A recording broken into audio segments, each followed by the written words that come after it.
Like کریں، subscribe کریں اور بیل آئیکن کو ضرور دبائیں تاکہ آنے والے ویڈیوز اب تک سب سے پہلے پہنچے۔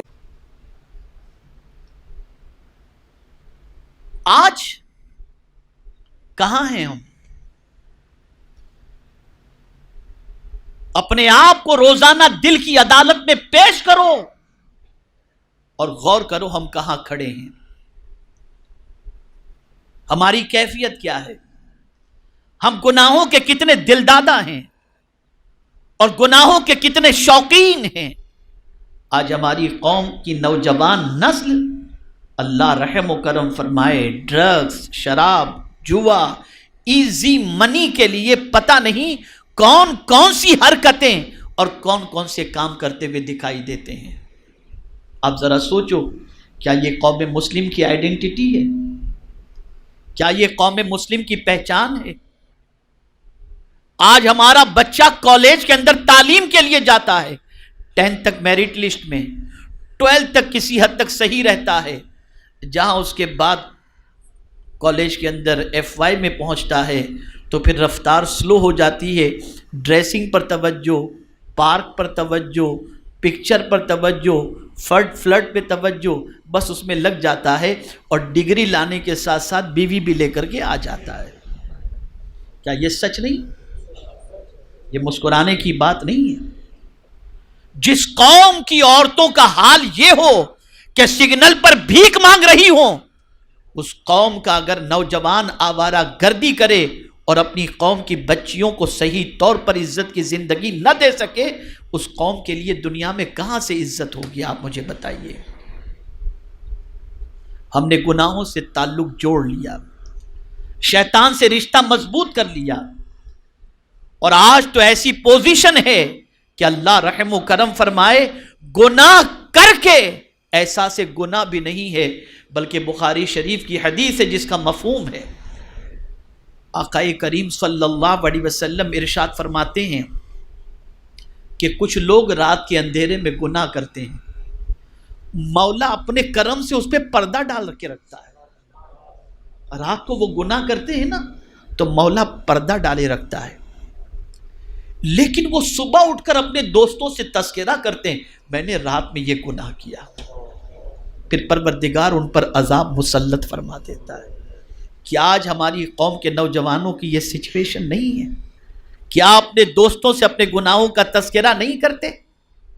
اے رسول اعظم صلی اللہ تعالی علیہ وسلم کے دیوانوں، ہمیں اگر آج تباہی اور بربادی کے دانے پر کسی چیز نے پہنچایا ہے تو وہ گناہ نے پہنچایا ہے۔ اور سن لو، اگر آپ یہ چاہتے ہو کہ اللہ مصیبتوں کے بادل دور فرما دے اور پریشانیوں کے دلدل سے نکال دے، اگر آپ اوراد و وظائف نہیں کرتے، کوئی بات نہیں، گناہ سے زیادہ بچو، اللہ مصیبتوں کو دور فرما دے گا، پھر کوئی بھی عزت عطا فرما دے گا، پھر کھویا ہوا وقار عطا فرما دے گا۔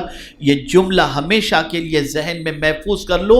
میں یہاں پر ینگسٹرز کی ایک بڑی تعداد دیکھ رہا ہوں اور اسٹوڈنٹس کی بھی تعداد دیکھ رہا ہوں، تو میں آپ کو بتاؤں، میرا یہ جملہ اگر کہیں نوٹ کر سکتے ہو تو نوٹ کر لینا، گناہ میں لذت ہے، عزت نہیں۔ گناہ میں لذت ہے، عزت نہیں۔ دوسری چیز، دوسرا جملہ، اور وہ یہ ہے کہ گناہ کرنے سے انسان بزدل ہو جاتا ہے اور نیکی کرنے سے انسان طاقتور بن جاتا ہے۔ ہماری بزدلی کی وجہ ہمارے گناہ ہیں۔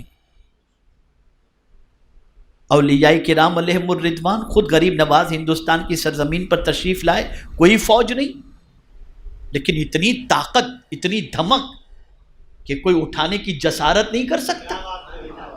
کیا چیز تھی یہ طاقت؟ کہاں سے آئی؟ کیا اسلحے لے کر آئے تھے؟ ٹمبم لے کر آئے تھے؟ فوج لے کر آئے تھے؟ نہیں، وہ نیکی کی طاقت تھی اور اپنے رب پر کامل بھروسہ تھا کہ میرے کریم نے فرمایا ان تنصروا اللہ ینصرکم، اگر تم اللہ کے دین کی مدد کرو گے اللہ تمہاری مدد کرے گا، ان ینصرکم اللہ فلا غالب لکم، اور اگر اللہ تمہاری مدد فرمائے تو پھر تم پر کوئی غالب نہیں آ سکتا۔ تو ہمیں گناہ نے بزدل کر دیا. گناہ کی وجہ سے ہمارا کانفیڈنس فنش ہو گیا.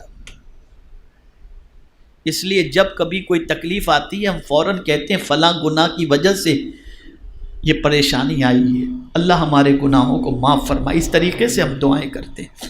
فوراً ہمارا ضمیر ہمیں آواز دیتا ہے. میرے پیارے آقا صلی اللہ تعالی علیہ وسلم کے پیارے کی دیوانوں، کہاں گناہ کرو گے؟ کس جگہ جا کر گناہ کرو گے؟ چھپ کر، ماں سے، باپ سے، سوسائٹی سے، سرمایہ داروں سے، رشتہ داروں سے، معزز لوگوں سے. کس سے چھپ کر؟ ان لوگوں سے چھپ کر. لیکن میرے کریم سے تو نہیں چھپ سکتے نا. اس سے تو دل کے حالات بھی وہ جانتا ہے، اس سے تو دل کے حالات بھی چھپے ہوئے نہیں ہیں. مجھے حیرت ہوتی ہے، انسان سے تو انسان شرماتا ہے، خدا سے انسان نہیں شرماتا. اس کی شرم ختم ہو گئی، اس کا ڈر ختم ہو گیا. ایک صحابی میرے آقا صلی اللہ علیہ وسلم کی بارگاہ میں حاضر آئے اور عرض کرنے لگے، یا رسول اللہ صلی اللہ تعالی علیہ وسلم، مجھ سے بے پناہ گناہ ہو گئے، کیا میرا مولا میرے گناہوں کو معاف فرما دے گا؟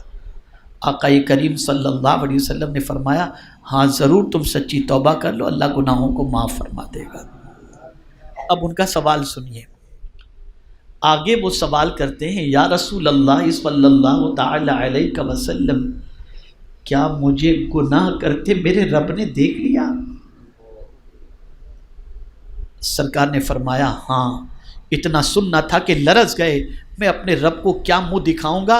اور ایسی کپکپی طاری ہوئی کہ جسم سے روح فوراً نکل گئی.